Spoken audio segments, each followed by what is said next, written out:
The First Descendant is a brand new free-to-play third-person shooter game, a game that I didn't really know was coming out until I was researching upcoming video game releases, stuff that I could talk about on this channel. And I saw the First Descendant listed and I watched some gameplay for it, and the gameplay looked pretty good, in my opinion. The shooting reminded me a little bit of Anthem, a game that obviously had its fair share of issues, but nonetheless, I liked the core gameplay. But anyway, the First Descendant came out today on PlayStation 5 and other consoles too, and I've been playing it for a few hours, and I have some thoughts that I want to share with you. So I'm going to jump into the review. I'm going to show you some raw gameplay, but before I do that, hit that subscribe button. I talk about video games all the time, day one reviews just like this, but I also talk about and review TV shows and movies. But anyway, let's talk about the First Descendant. So first off, I want to make it clear again that this is a first impressions review. The game did just come out today on the PlayStation 5, so I have not beaten it yet. I have not completed the story, nor have I seen everything that this game has to offer. But based on my impressions of the game so far, I can tell that I'm definitely going to sink a significant amount of more time into this game. And depending on how this review performs, I will make an updated video and release it within a week or so with my updated thoughts after spending a lot more time in the game. And also, all of the gameplay that you're seeing is from very early on, from the first two areas. But anyway, what is the First Descendant? Like I said in the intro, it's a free-to-play, third-person looter shooter. And after playing the game, I think the best way to describe it is something like this. Imagine if Destiny was third-person, but the gunplay and the abilities felt like Suicide Squad Killed the Justice League, with a little bit of Warframe sprinkled throughout, because to me, that's exactly how this game feels. The way the missions play and how the world works feels very much like Destiny. There's no giant open world areas in this game. Instead, it's a bunch of smaller interconnected areas that have a small amount of missions scattered throughout them. Some main missions, some side objectives, and maybe a dungeon-like instance as well. And once you complete them, you can then move on to the next small area, which will have you pretty much going through the exact same process again. And also how the icons look in this game, both for signifying where a mission is and where loot has fallen and where enemies are, just feels and looks a lot like Destiny to me. But not just that, but the overall tone and the atmosphere of this game is very Destiny-like as well. The kind of narrative that it's telling, how the NPCs talk, the sound design and the soundtrack too. But the core gameplay, the gunplay and the abilities remind me a lot of Suicide Squad Killed the Justice League. Again, a game that's far from perfect, but I still found myself addicted to because I loved the core gameplay loop. And I'm not saying all of these comparisons to bring the game down, by the way. I'm just saying it's clear that this game was heavily inspired by Destiny, though I'm sure the Suicide Squad comparisons are just a coincidence. Anyways, this game is not an MMO, but also kind of like Destiny, it's a shared world shooter, which I actually really like. There's a main hub, you know the kind that's in most games like this, where all of the main characters are located, all of the NPCs and vendors are located there as well, and there you'll see a bunch of other online players just frolicking around. But also out in the world, you can see other online players too, out doing missions, exploring, something that I really like to see because I'm always hyped as fuck to play a multiplayer looter shooter. The Division is one of the games that I spent the most time in, but a lot of them these days make the horrendous mistake of having a broken key feature. And that key feature is just allowing us to play multiplayer or to run into randoms online. I played Outriders at launch, a surprisingly good game that I really enjoyed, but the servers were absolutely dog shit on launch that I never once actually was able to play with another person online. And by the time the servers were fixed, I had beaten the story and I just didn't care anymore. And again, with Suicide Squad Kill the Justice League, a game that I again defended more than most, I was never able to matchmake. All the time I spent playing that game, I never saw another soul, and it sucked. But luckily, the First Descendant actually does its job, and it has working multiplayer as a key feature of its multiplayer game, and that alone is such a breath of fresh air, and it guarantees that I'll play this game noticeably longer than I would have without it.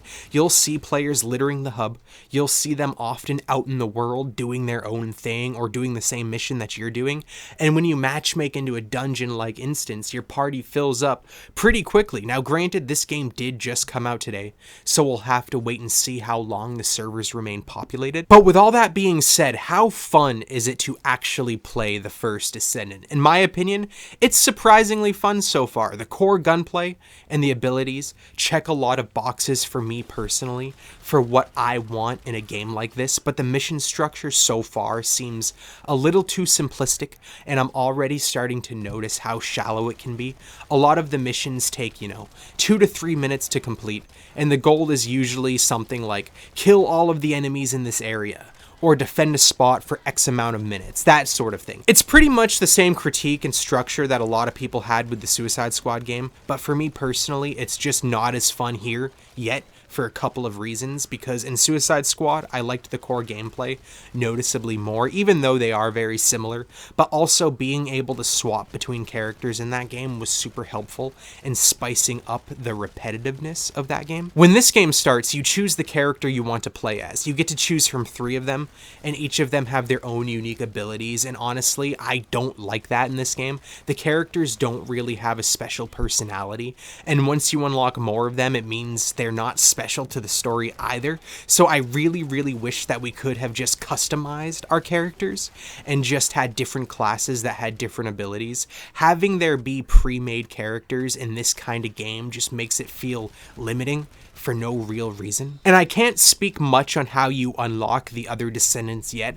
I did unlock a second one, but I did it passively. I wasn't focusing on it, but I did do it in a pretty short period of time, so hopefully that's the case for the rest of them. But of course, you can buy other Descendants with real life money, and technically they're relatively cheap for a game like this. I think you can buy a new one for approximately $4 to $5, but this game does the really annoying thing that all free-to-play games do, where you can't buy the right amount of currency, so you have to buy $10 worth of it just to buy it, and then you're left with too little to buy a second item, and then the cycle continues. So anyway, how's the loot in this looter shooter? It's pretty average so far. Pretty often I get weapon drops that are much better than whatever weapons I had currently equipped, so that's cool. It makes you feel like you're actually earning stuff, and there's a decent amount of guns in this game that feel and handle differently, but also how the guns feel to shoot in this game, in terms of how they utilize the DualSense controller, is absolutely amazing. It practically vibrates out of your hand.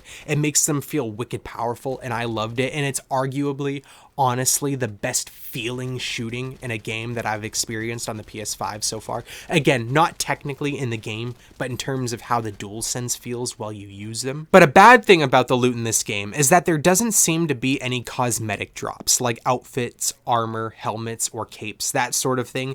It looks like all of that stuff has to be bought with real money, which sucks ass, but let me know if I'm wrong. It's possible I just didn't find any. How's the story in this game? I'm not going to spoil the story, but so far, the story is honestly kind of lame. It did not pique my interest at all, and it's really hard for me to focus on the story because the characters are just so bland and the narratives just seem so generic. So far, I can say this game has potential for sure. From the hours I spent playing today, it does seem like a very simplistic core game right now, a very bare bones launch, but a lot of games launch this way and grew to be something massive. I mean, look at Warframe.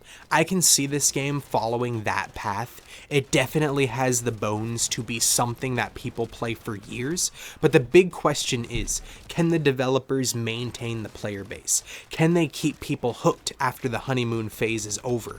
Can they pump out expansions and updates before their player base dries up? But again, these are my first impressions. For all I know, after I spend another hour in the game, it opens up in ways that's just incomprehensible to my human mind. Or maybe after I spend a few more days playing, I'll realize it gets stale on a pace much quicker than I would have thought. But again, depending on how this video performs, I will make an updated review after I spend a lot more time in this game. Have you played the First Descendant yet? If you have, let me know what you've thought about it in the comments down below. If you haven't played it, let me know. Do you plan to? Or are you going to ignore it completely? Either way, I look forward to hearing from you in the comments. Once again, consider subscribing if you haven't already. And thank you for watching, especially if you watched this far. You want a piece of me?